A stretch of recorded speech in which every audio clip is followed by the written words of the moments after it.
el día, quería, piensen si el viernes pueden, a la misma hora o a las 2:30, a lo mejor a esa hora sí sería más fácil el viernes, pero piénsenlo para que me digan. Ojalá puedan recuperar una clasecilla. ¿Está bien? Es que les digo que mañana sí lo tengo un poco difícil. Sí, doctor. Pero ustedes platíquenlo, bueno. ¿Está bien? A ver si pueden. Ojalá pudieran un viernes. Este, bueno, de influenza, vamos a ver la influenza H1N1 que nos sirve de más o menos de base de lo que es los virus de la influenza. Este,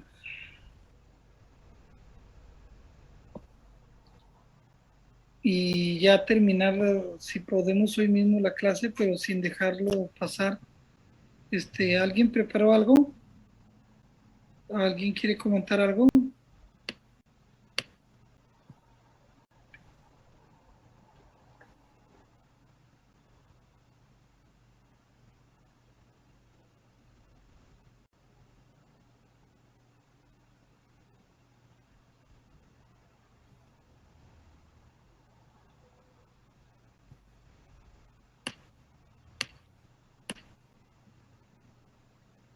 Este,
¿Sí? ¿Alguien quiere comentar algo de influenza? Bueno, si no es así, vamos a empezar. Espero que lo entiendan. Voy a tener que ir un poco rápido, pero para que entiendan lo de influenza, este,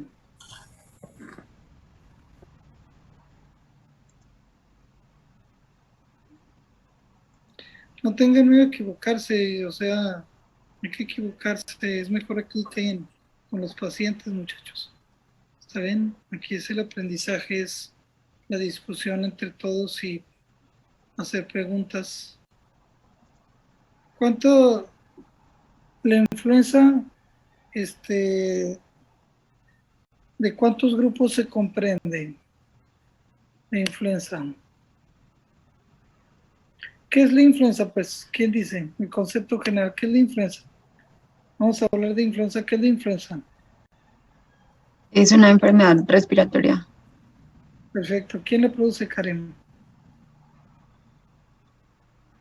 Pues yo tengo que son tres grupos de influenza. Está el subtipo A, el B, Muy bien. y pues es de la familia de los Orthomyxoviridae, si no me equivoco.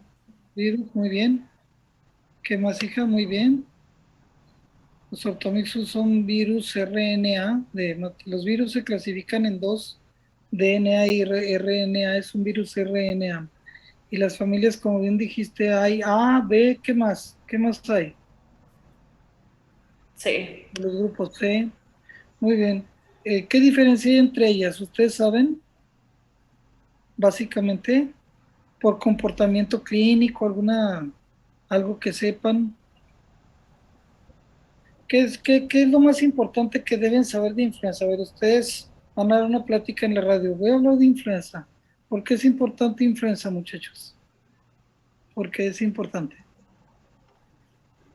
Puede ser porque es pues una enfermedad am, común Es una y enfermedad sobre todo porque pues tiene como etapas en las que hay mayor predominio. perfecto, muy bien. ¿Tiene alguna estación, Karen? Sí, hay más casos en las etapas de invierno, sobre todo Perfecto. en octubre y En las de octubre a estaciones. diciembre. Excelente, muy bien. En el hemisferio norte de octubre a diciembre y en el hemisferio sur, pues en el diciembre de ellos, ¿verdad? O sea, perdón, en el invierno de ellos, que es al revés de nosotros. Cuando nosotros tenemos calor, los argentinos tienen frío y los chilenos, y cuando nosotros tenemos frío, ellos tienen calor. Me acuerdo de una canción de Roberto Carlos que dice, más cálida eres que 7 diciembres. Sí, imagínense un diciembre cálido, ¿no? Aquí, bueno, al menos en la región de no se ve. Ok, entonces, ¿cómo está constituido? ¿Cuántos genes tiene? ¿Qué proteínas tiene? ¿Saben ustedes? Las proteínas HA, Ok, HA, muy bien. ¿Qué quiere decir HA? ¿Qué quiere decir? ¿Quién lo dijo? Disculpe, doctor, le está cambiando las diapositivas porque no se ve que No, le cambie. no le he cambiado. Ah, Es que ok. los estoy explorando a ustedes. Ahorita significa, les estoy a ver si qué sacan. ¿Está bien? Entonces, una proteína dijeron HA. ¿Para qué sirve la HA? bueno, sería HA y NA, que sería a su vez hemaglutinina, HA y neuraminidasa, Ok, NA. ok, perfecto. ¿Son importantes? ¿Para qué son importantes esos? Por ejemplo, la HA vincula el ácido ciálico con los extremos glucanos que actúan como receptores de la membrana de la célula de huésped y la neuraminidasa. Esta participa en el último paso del ciclo de la replicación y ayuda a la liberación de viriones maduros. Ok, entonces la hemaglutinina es la que le da la recepción, por decirlo así, el virus. Hola, HA, hola. ¿No se les olvida? HA, ¿sí? Y la neuraminidasa, ¿sí? No vuelvas, ¿sí? De la N, no vuelvas, ¿sí? Entonces, como mnemotecnia, hola, hemaglutinina, entonces son los receptores para que lleguen los virus. Ok, está bien. ¿Por qué es importante influenza? ¿Qué importancia histórica tiene la influenza? ¿Quién me dice? Que puede, Vamos a disfrutar la clase y aprender todos. ¿sí me escucho? Sí, claro. ¿Quién habló? Yo, Salma. Karen, Karen. que puede llegar a causar epidemias o pandemias. Excelente. ¿Qué para ti, qué es de diferente una pandemia? ¿Qué es para ti una pandemia, hija? Una pandemia es cuando la enfermedad sobrepasa fronteras, o sea, se produce en varios países. Y Perfecto. cuando es una epidemia, nada más está en un Ok. continente, si no me equivoco. ¿Dónde se origina la influenza? ¿Qué animales son muy susceptibles a tener influenza o solo el ser humano? Los Los cerdos y animales de las granja, aves, Las aves, perfecto. Díganme algunos nombres de aves. la gallina, Gaviota, Sí, los pollos, las gallinas, los cisnes, sí. O algunos que no sean aves, ¿qué otros animales afectan? el cerdo, los Cerdos, pulpos. excelente, cerdos. caballos. Caballos, muy bien, excelente. Ok, bueno, creo que tenemos lo básico, debemos siempre irnos a más para que cuando ustedes den una plática a nivel de todos lados puedan hablar de muchas cosas. Este, ¿Cuál es más importante? Les voy a preguntar A, B, C o D de los grupos de influenza. ¿Y por qué? el A, El A, muy bien, Salma. ¿Por qué, Salma? Perfecto, ¿por qué, hija? Este se ha visto que ha causado la enfermedad más grave porque muta más rápido y Muta. exhibe un mayor grado de variabilidad en su... ¿Por qué muta tanto? Perfecto, muta mucho. Excelente. Todos los virus que tienen RNA polimerasa, que hacen fragmentos de RNA, replican mucho, no tienen corrector de error. Entonces la A tiene mucha mutación, más mutaciones que las B y las C. La A y la B le pegan más a los seres humanos. ¿Cuál es el antecedente más importante de la influenza en el mundo? ¿Quién me dice? Histórico. Antecedente. La influenza, la gripe española. La influenza española, muy bien. Perfecto. Afectó a un chorro tal de gente, pero les puedo decir que mató a ¿cuántos millones de personas mató? Se estima que entre 2 millones. 50 a 100 millones, hijo. 50 a 100 millones. ¿Eh? Guárdenlo, 50 a 100 millones. Ahorita nosotros no llevamos eso en influenza H1N1, en COVID, no llevamos 50 a 100 millones, pero tenemos un chorro de gente enferma. Ok, muy bien. Entonces vamos a empezar ahora sí la clase. Gracias a los que han participado, espero que empiecen a disfrutar esto. ¿Está bien? Voy a hacer muchas preguntas. Voy a empezar a hacer preguntas. ¿Qué familia dijeron que era de virus? Ya lo dijo la coleguita Sofía. ¿Quién lo dijo, Karen? Sí, doctor, yo. Es ortomixoviridae. Ortomix. Está bien, ortomix. Ok. ¿Es causa frecuente o rara? Frecuente. Muy bien. ¿Cada cuándo dijeron en invierno? La influenza, según el grupo de edad, cuando es estacional, que pega en diciembre, ¿cuáles son los grupos más susceptibles cuando es así, la estacional, que pega en diciembre? ¿A qué grupos de edad les pega más fuerte?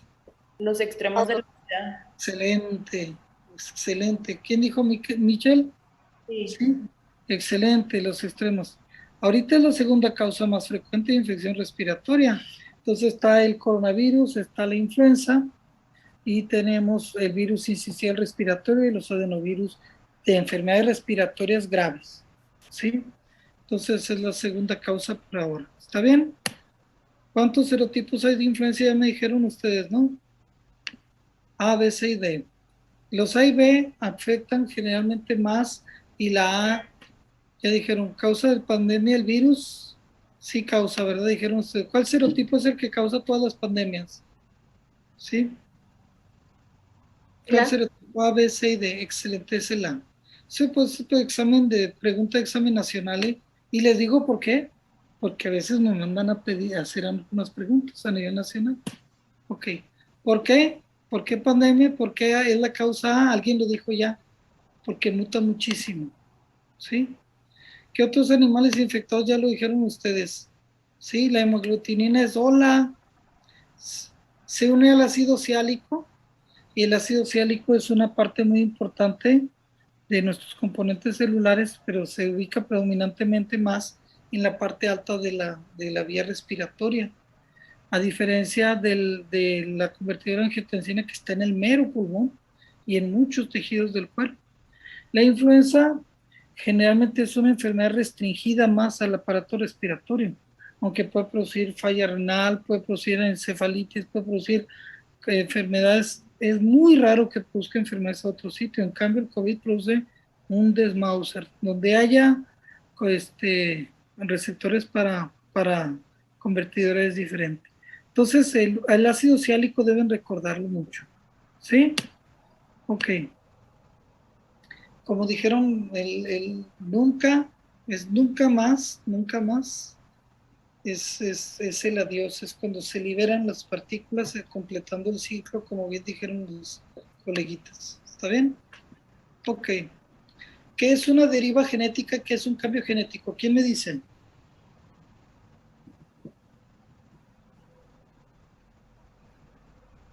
¿Qué es una deriva genética y qué es un cambio genético? Es bien importante que tengan estos dos conceptos claros así en su mente. Vámonos rápido. La deriva genética va a Sí. ocurrir debido a mutaciones puntuales en el genoma del virus de la influenza. Excelente, mutaciones puntuales en el genoma del virus. Perfecto. Y Excelente. el cambio genético es cuando ocurre de dos o más cadenas diferentes de virus se intercambian. O bueno, De diferentes virus que se virus. ponen en Ajá, una misma célula, ¿no? sí. Entonces la deriva son cambios puntuales. Esos cambios puntuales son los que hacen los cambios que se van acumulando en los hemisferios sur y norte. Y entonces, por ejemplo, a nosotros en octubre, viendo las acumulaciones que han habido desde diciembre, enero, febrero, marzo, abril, mayo, junio, julio, agosto, septiembre, en el mundo se manda un análisis de datos, un banco de datos, y rápidamente la ingeniería genética dice, estas son las mutaciones que tenemos y entonces las cepas que te van a proteger en este invierno, junto a lo que está sucediendo en el hemisferio sur, son estas. Entonces, sale en octubre la vacunación rápidamente para prevenir a las personas de las extremas edades para que tengan esos cambios. Entonces, como dijo bien, Campos es una mutación puntual, ¿sí? Tiene que ver porque es mucho porque las RNA polimerasas no tienen corrector de proofreading, o sea, no tienen un lector de prueba de que hicieron bien la polimerización de la cadena de RNA, entonces hay mutaciones, de repente meten un nucleótido que no va, y entonces traes como consecuencia que están cepas que cambian cada año y tienes que estar fabricando la vacunación. Está perrón, ¿no? Ahora entienden por qué en octubre, cuando va a empezar el frío, viene toda la suma de la tecnología de los aspiracionistas, que es el PG, para que los aspiracionistas malandros hagan su vacuna y ustedes estén protegidos en el año. Dispénsenme si aquí hay adoradores de AMLO, pero con la reforma eléctrica tengo amigos que están ahorita produciendo energía. Les recomiendo que lean el artículo ayer de Sarmiento, donde que no es de mis devociones ese señor, pero habla, ustedes pueden producir 1 kWh por 390 pesos, máximo 400, y con las energías que usa el PG, cada kWh cuesta 1,600. Entonces cuesta 4 veces más producir energía con las tecnologías que quiere meter el LOPAS. Entonces, bueno, es un derecho que tengo de expresarme. Si ofendo a alguien, dispénsame. Así como el otro puede decir, está loco, doctor, todavía no me afecta. Tengo que tratar de enseñarles, muchachos, para que no se dejen ir con la finta. ¿Está bien? Si yo ya trabajé en países neoliberales, pues no, que me van a decir ese señor, pues si me metió una madriza en salirme del país porque dice que soy un aspiracionista. Entonces, aquí como bien dijo David, es intercambio de dos o más cepas en una sola célula, ¿sí? Entonces esto trae como consecuencia de dos o más cepas de virus. Entonces esas de virus se hacen en algo que se llama vasos de recombinación, infectan a la misma célula, ¿sí?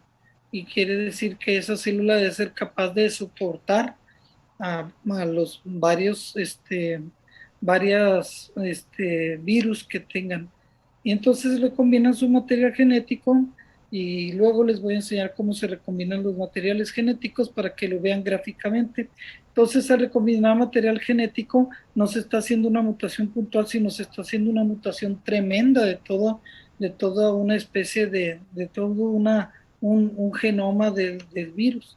Entonces genera una nueva cepa, una nueva, y que te pone en riesgos a la gente. Entonces es un nuevo reacomodo de los virus en las partes que son el OLA, la hemaglutinina y la neuraminidasa. Y entonces, ¿cuántas variedades de hemaglutinina y de neuraminidasa hay? ¿Quién me dice? Son de hematogleucinina, son 16 y de neuroaminidasa 19. Ok, entonces, perfecto. Aquí vemos cambios genéticos, las pandemias. Entonces, de hemaglutinina hay de 1 a 18 o de H1 a H18 y de neuraminidasa de N1 a N11. ¿Está bien? Ahí está. Anoten los colegas. Doctor, ¿Qué pasó? al reacomodo de hemaglutinina y neuraminidasa, ¿eso es lo que se le conoce como salto antigénico? No, esa es la de un antígeno es la deriva genética. A esto se llama también salto antigénico, son mutaciones puntuales. Este es el cambio genético. El cambio genético es ya cuando cambias completamente la molécula y te la cambian varias recombinación de material genético. Por ejemplo, ahorita van a ver, lo vas a entender bien, pero esto es la forma que se le llama cambio genético y deriva genética o mutaciones puntuales. Antigénico es solamente un antígeno y es lo que estás haciendo, que estés cambiando tu cepa antigénica cada año para, este apunta para la pandemia y aquí se me olvidó poner, este apunta para la enfermedad de la influenza estacional. Aquí me faltó la contraparte de la influenza estacional, pero eso se arregla facilísimo. Bueno, no, porque les voy a revelar todo lo demás que sigue. ¿Está bien? ¿Sí te entendí? Entonces, doctor, quedaría como deriva genética estacional, cambio genético pandémico. Excelente, así es. Entonces, mira, las enfermedades más serias que han producido pandemias son estos cambios, ¿sí? H1N1, H2N2, H3N2, H5N1, H7N7 y H9N2. Son los más importantes que han generado pandemias o afectaciones muy grandes a la comunidad. Hay uno muy temido que gracias a Dios nunca ha hecho pandemia, que es el H5N1. El H5N1 sí se ha presentado, pero no ha producido pandemias. O sea, estas son las combinaciones más frecuentes que afectan al ser humano. Esta es temidísima. Antes de que viniera la influenza N1 de los cerdos, que fue un reacomodo de especies aviarias, de especies de los, ahorita lo van a ver en un dibujo muy padre, de los cerditos y de los hombres que tenemos nosotros para recombinar los ácidos siálicos a alfa 6 y los cerditos tienen alfa 3 y alfa 6 y las aves alfa 3, ácido siálico alfa 3, nosotros alfa 6 y los cerditos tienen de todo. Entonces los cerdos son vasos de combinación, se les conoce así. Ahorita lo van a ver, aquí lo van a entender más suave. Entonces H7N9 no se sabe si tiene la capacidad de la pandemia, todavía no lo conocemos eso, pero aquí está. Aquí está muy chiquito, pero quiero que vean estos receptores. El ser humano tiene receptores para ácido siálico receptor alfa 2 a 6. Los patillos, los cisnes aquí, estos cisnes, los virus aviarios tienen alfa 3, ácido siálico alfa 2 a 3, y vean los receptores de los cerdillos, está riéndose el malandro, tiene tanto la de los seres humanos, que es alfa 6 a 2 a 6, como el 2 a 3 de las aves. Entonces, aquí en las celulitas de los pulmones del ácido siálico, perdón, de los puerquillos, estos se enferman también y se mueren, ¿eh? Entonces, muchos de estos, los que hacen enfermedades graves, se mueren, no todos. Una amiga mía, cuando empezó esto, ella criaba pollitos para trasgo y todo eso, y mató millones de pollitos aquí de pollo trasgo, eso los mataron, los tuvieron que sacrificar. Aquí lo vamos a poner más grande. Las múltiples mutaciones al replicarse y la afectación de múltiples especies de animales causa epidemias y a veces pandemias. En estas epidemias, pero las pandemias son cuando se replican y se conjugan. Sobre todo pandemias, siempre piensen en la recombinación genética, que hace un cambio muy grande. Los cambios puntuales o antigénicos no hacen un cambio como para generar una pandemia. Es muy raro eso. Tiene que haber un cambio tremendo, como lo vemos aquí. Entonces aquí ven más grande el receptor de alfa 6 en los seres humanos de ácido siálico, que son muy frecuentes, sí, generalmente en estas partes, no son tan periféricos. Aquí en los pulmoncillos también de estas aves a los 40 grados son virus y los puerquitos andan a 39 grados. Sé cómo estos tienen que estar en el agua para un equilibrio, a los 40 grados andan sus proteínas funcionando. Entonces, vamos a empezar a ver aquí. Este es el timeline, la línea de tiempo de 1918, que fue una influenza española, se le llamó así, donde hubo un reacomodo, y vean, el reacomodo fue de los humanos y los aviarios. Estos son de los aves, un reacomodo H1N1, la neuroaminidasa con hemaglutinina. Estos son los canales de la proteína M2 canales de otro tipo. Este es la influenza de la asiática en 1957, fue un reacomodo de las aviarias y de las humanas. Aquí está la aviaria H2N2, es diferente. En 1968, la enfermedad de Hong Kong, que se le llamó también de Foxdeer, porque llegó a los Estados Unidos, el H3H2N2, y se hizo un reacomodo de los pájaros a los humanos, y entonces aquí hubo cepitas de estas H2N2 como esta verde, y luego hubo de estas H1N1, que son estas H1N1, y H3N2, H3, H3H2N2.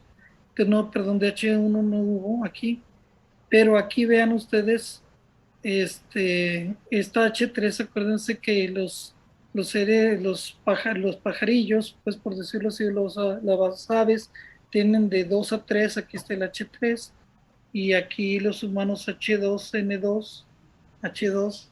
Entonces aquí vamos a ver, por ejemplo, en los cerdos, que fue la de 2009, es un reacomodo de 3, por eso hizo una pandemia tremenda, y se reacomodaron las cepas aviarias, que eran H1 de los seres humanos y H3N2, pero la predominancia fue H1N1. Fue H1N1, H3N2 fue la que predominó. Es el reacomodo, agarró la H3, y no sé qué agarró la H1N1 de los cerdos. Por eso se le llama la de los cerdos, porque es la que predominó. El recambio salió la H1N1 de los cerdos, y pum, empezó a haber una transmisión importante. Y aquí en la granja de los cochinos, se le llamaba así por Veracruz, se detectaron los primeros casos junto a casos de California. Y aquí Rafa Argüello, un amigo mío que iba a ganar premio Nobel, él fue el primero en mandar la secuenciación de bases, y sale el tratamiento. Antes de esto, los tratamientos se empiezan a encontrar las vacunas de influenza, ¿sí? Aquí se usa la penicilina. En 1928 se descubrió, pero se empieza a usar hasta los 40 en masa producción de penicilina. Entonces los pacientes se identificaban con influenza, se descubrió la vacuna de la influenza, y luego en 1964, hace unos 58 años por ahí, se descubren los adamantanes, que son la mantadina, rimantadina, que se trabajan ahorita en unas cosas. Y luego después ya teníamos otros fármacos. ¿Por qué? ¿Por qué meten, quién me dice por qué ponen aquí penicilina y amoxicilina? ¿Por qué meterán penicilina y amoxicilina? ¿Qué tiene que ver con una enfermedad viral el hablar de penicilina y amoxicilina? ¿Quién se adelanta a la clase y me dice por qué? Miren lo importante, la influenza B, C y D nunca causan pandemias, ¿sí? ¿Quién me dice por qué meten aquí la penicilina y la amoxicilina? ¿Quién sabe por qué?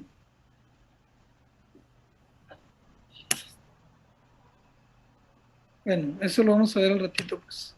Entonces, vamos a ver, ¿cuál es el cuadro clínico? Vamos a ver un poco de clínica. ¿Cómo se transmite la influenza? ¿Quién me dice? Se transmite entre las personas por las gotitas de secreciones respiratorias que están en el aire. Muy bien, excelente. Y también las superficies duran 2 días, pero es muy difícil la transmisión. ¿Cuál es la distancia para contagio? ¿Cuál es la distancia que hay ahorita en COVID? Dijimos, al aire libre. Son 2 metros. 2 metros. ¿Cuál es la distancia de contagio para influenza? Es 1,5 metros. Es 1 metro. Muy bien, está bien. ¿Cuál es el cuadro clínico, muchachos? El paciente tiene cefalea, escalofríos, tos seca, fiebre, puede tener mialgias, hay un ataque importante al estado general, y en algunos puede llegar a haber hasta postración, pero es solo en algunos casos, en algunos tipos, perdón, de ¿Puede haber influenza. diarrea, hiporexia, todo eso también? ¿Diarrea, vómito puede haber, Karen? Sí.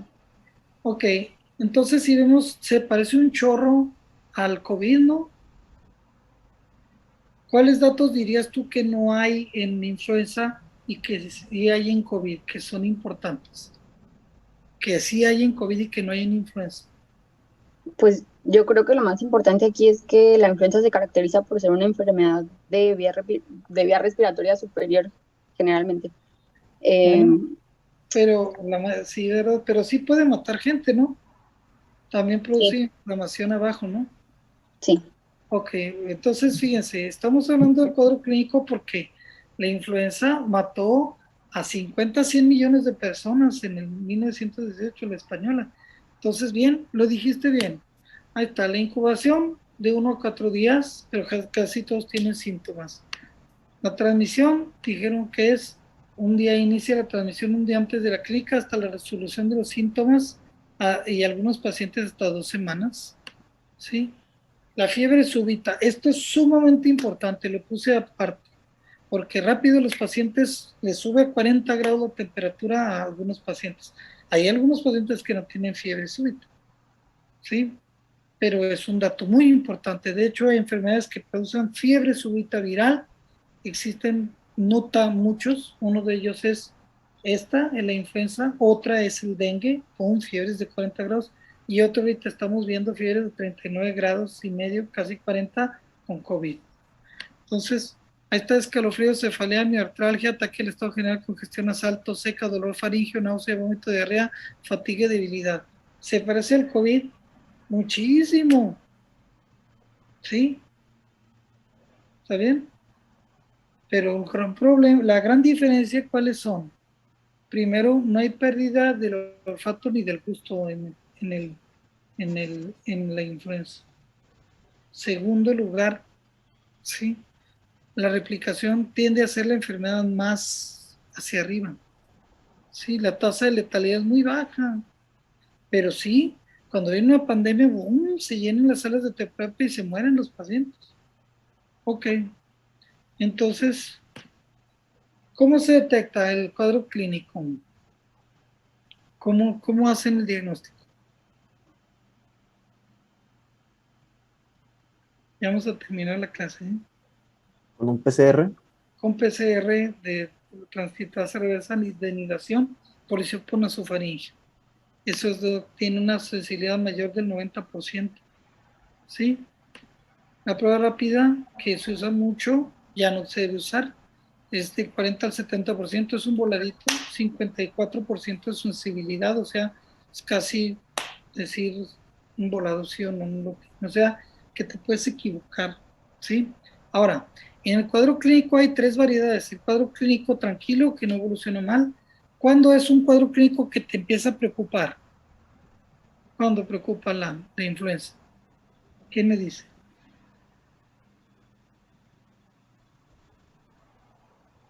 Puede ser cuando pues hay complicaciones graves como la neumonía o, por ejemplo, en Excelente, embarazadas también se considera que hay mayor riesgo.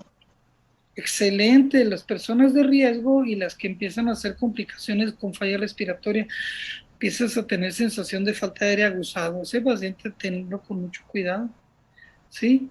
Entonces, en ese tiempo nosotros no prestamos tanto tiempo a la saturación de oxígeno.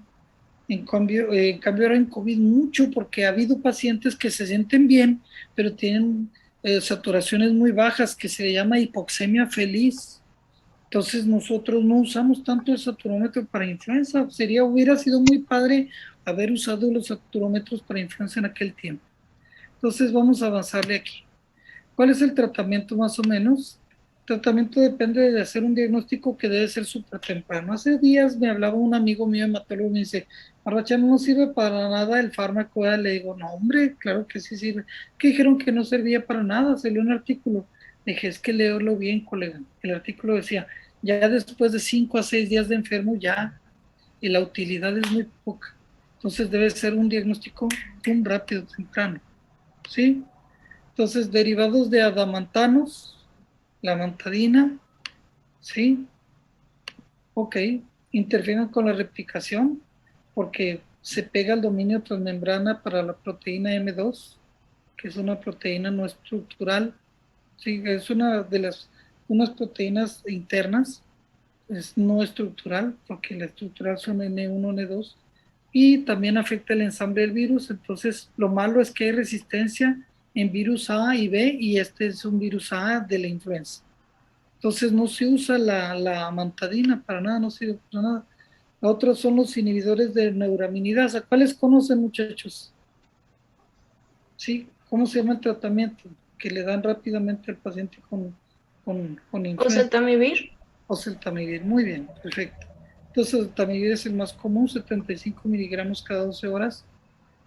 Zanamivir para inhalados, paramivir. ¿En quiénes se da el tratamiento generalmente, muchachos? ¿En toda la gente? ¿Tienes influenza? ¿Les dan a todos? Por ejemplo, ahorita ha habido muchos pacientes con COVID y no, dale oseltamivir. Terror tremendo, ¿sí? De hecho, con el puro cubrebocas descubrimos algo. Casi no se vieron casos de influenza por el puro uso de estos. Entonces, vamos a ver, ¿en quiénes son los que se tienen que hospitalizar porque tienen disnea? Los inmunocomprometidos, los asmáticos, las embarazadas, como puse aquí, los obesos, las comorbilidades, los que tienen mayor de 65 años y menores de 2 años. Esos son los factores. ¿Hay infecciones bacterianas agregadas? Les pregunto yo. ¿Sí o no?